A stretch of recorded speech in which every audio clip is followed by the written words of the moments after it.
Hello, fellow HO scale modeler folks.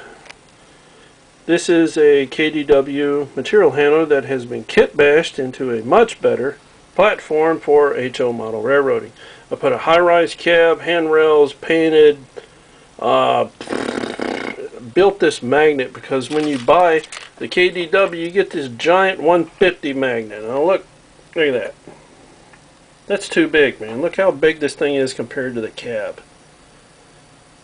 That's probably a 6-foot diameter electromagnet. Or larger. No. No. No. Just no. And still got that crappy KDW undercarriage. Still hate it, but I painted it. Painted the little rubber band grouser. Well, this is the third one I made.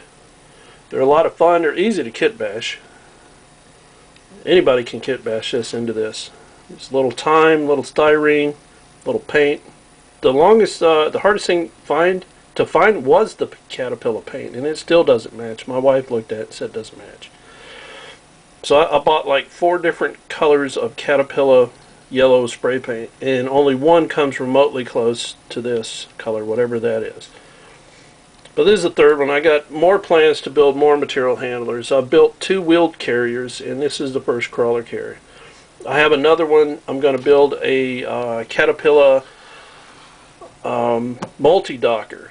They use them in the Netherlands. I think it's a company in the Netherlands that actually makes the multi-docker. I mean, it towers like, it straddles the gondola or whatever and loads it. Great machine.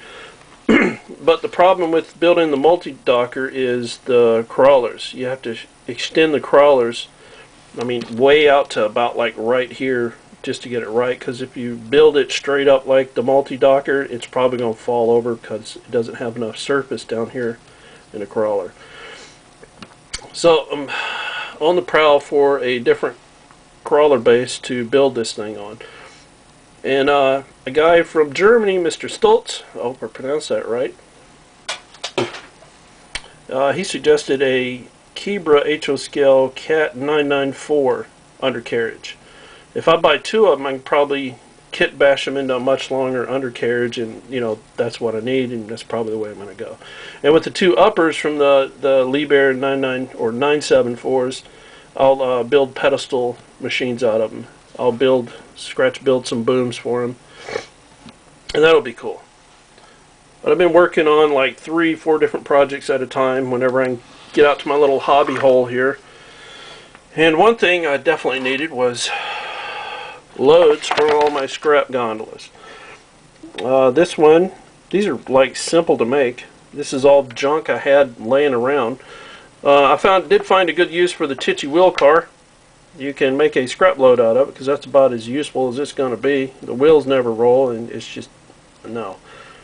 I mean, it's a nice kit and all if you got time to tweak it, but I don't have time. But that's a Titchy wheel car. It's on, what is it? I think it's 1/8 cardstock. If you got kids or grandkids, you'll recognize this after I tell you what it is. You know those water balloons you attach to your hose and it fills up like 20, 30 water balloons at a time? The little tube things, this is exactly what this is. We bought my grandson some, and I got hosed with water balloons. So after I told him to keep the little water things, and I kept it around here for like 6 months.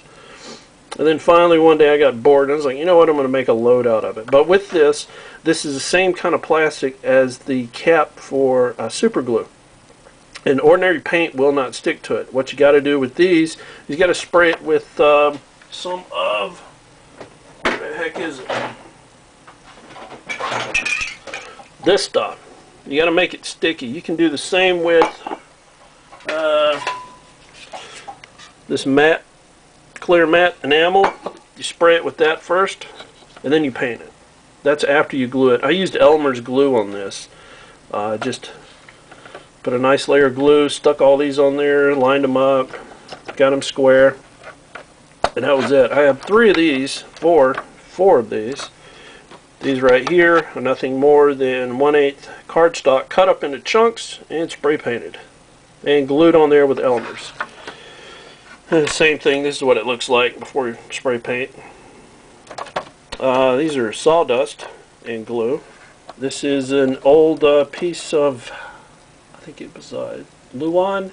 I took a knife and separated the plies and then cut them up into like little tiny pieces on my paper shear. I got one of heavy duty paper cutters. God, I love that thing. I use it all the time. And that's what these loads right here are. And then another cardboard, and that's big chunky cardboard. So I got altogether 16 loads and only have, I think, 3 gondolas. So I got to get some more gondolas. But I needed scrap loads for my layout. So I went ahead and did that. And this right here is a media ball load. They use it in ball mills, and they ship the balls probably from China to America, and then they load them on gondolas and ship them wherever to whatever mine they're going to. But these are, I think, 20. They're not 20 millimeter. They're 20 gram airsoft balls that I've glued on there and spray painted. That's all it is. Makes it for an interesting load if you want to wow other model railroaders. And this probably cost maybe about $5-10 to make all these, because I don't even think it cost that.